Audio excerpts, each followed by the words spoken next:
Corona मरीज के postmortem से सनसनीखेज खुलासा। क्या वास्तव में कोविड-19 वायरस नहीं है बल्कि बैक्टीरिया मात्र है? इटली में कोविड-19 मृत व्यक्ति के शरीर पर ऑटोप्सी से क्या चला पता, आइए जानते हैं। कोरोना महामारी का खतरा कम नहीं हो रहा है। जब दुनिया लॉकडाउन से बाहर आने लगी है तब संक्रमितों की संख्या में और बढ़ोतरी हो रही है। दुनिया में संक्रमितों का आंकड़ा 3 करोड़ के पार हो गया है और 9.5 लाख से भी ज़्यादा लोगों की मौत हो चुकी है।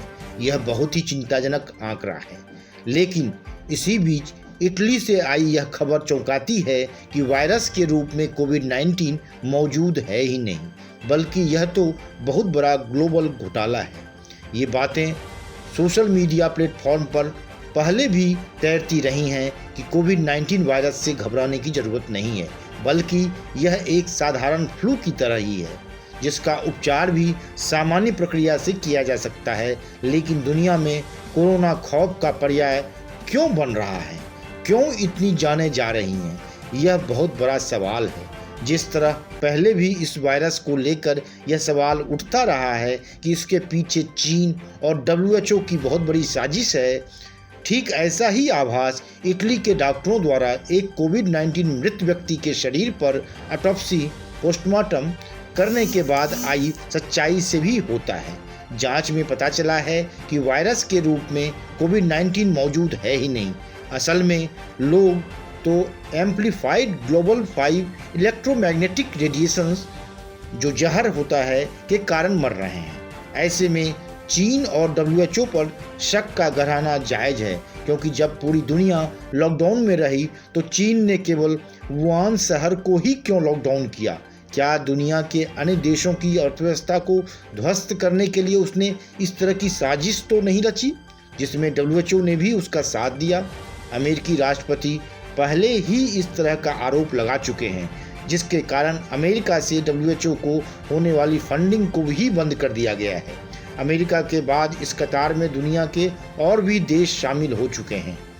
इटली के डॉक्टरों पर भले ही विश्व स्वास्थ्य संगठन के कानून के उल्लंघन का आरोप लग रहा है, जो कोरोना वायरस से मरने वाले लोगों के मृत शरीर पर ऑटोप्सी पोस्टमार्टम करने की आज्ञा नहीं देता है, ताकि किसी तरह की वैज्ञानिक खोज व पड़ताल के बाद ये पता न लगाया जा सके कि यह एक वायरस नहीं है।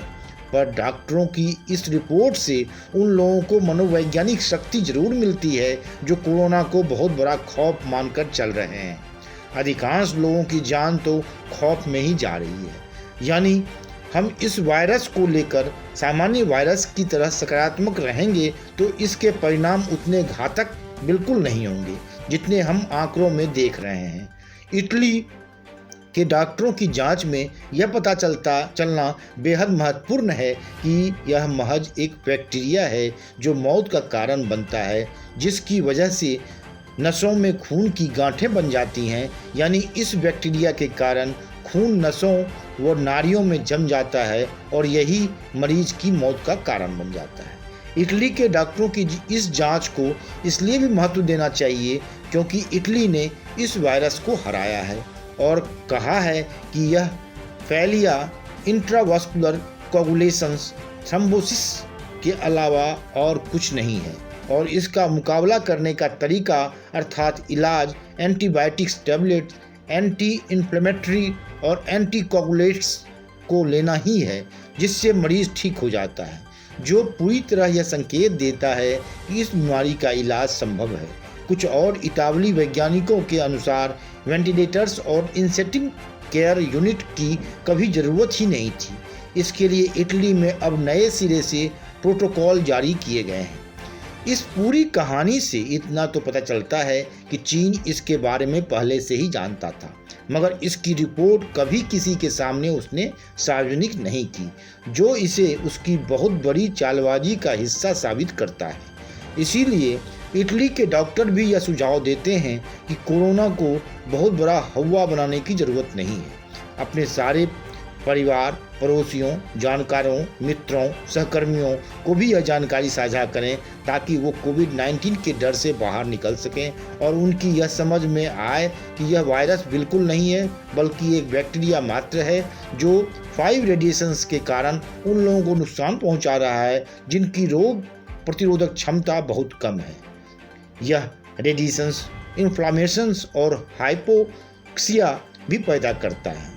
जो लोग भी इसकी जद में आ जाएं, उन्हें एस्प्रिन 100 mg और एप्रोनिकस या पैरासीटामोल 650 mg लेनी चाहिए, क्योंकि यह सामने आया है कि कोविड-19 में नसों में जम जाने के कारण दिमाग, दिल व फेफड़ों को ऑक्सीजन नहीं मिल पाती है, जिसके कारण से व्यक्ति को सांस लेने में दिक्कत होने लगती है और सांस ना आने के कारण व्यक्ति की तेजी से मौत हो जाती है। इस रिसर्च को जान लेने के बाद इटली के स्वास्थ्य मंत्रालय ने तुरंत कोविड-19 के इलाज प्रोटोकॉल को बदल दिया और अपने पॉजिटिव मरीजों को एस्प्रिन 100 mg और एप्रोमैक्स देना शुरू कर दिया, जिससे मरीज ठीक होने लगे और उनकी सेहत में सुधार नजर आने लगा। इटली स्वास्थ्य मंत्रालय ने एक ही दिन में 14,000 से भी ज़्यादा मरीजों की छुट्टी कर दी और उन्हें अपने घरों को भेज दिया। ऐसे में यह देखने वाली बात जरूर होगी कि क्या वाकई इटली का यह रिसर्च दुनिया के और देशों को भी प्रभावित कर सकता है।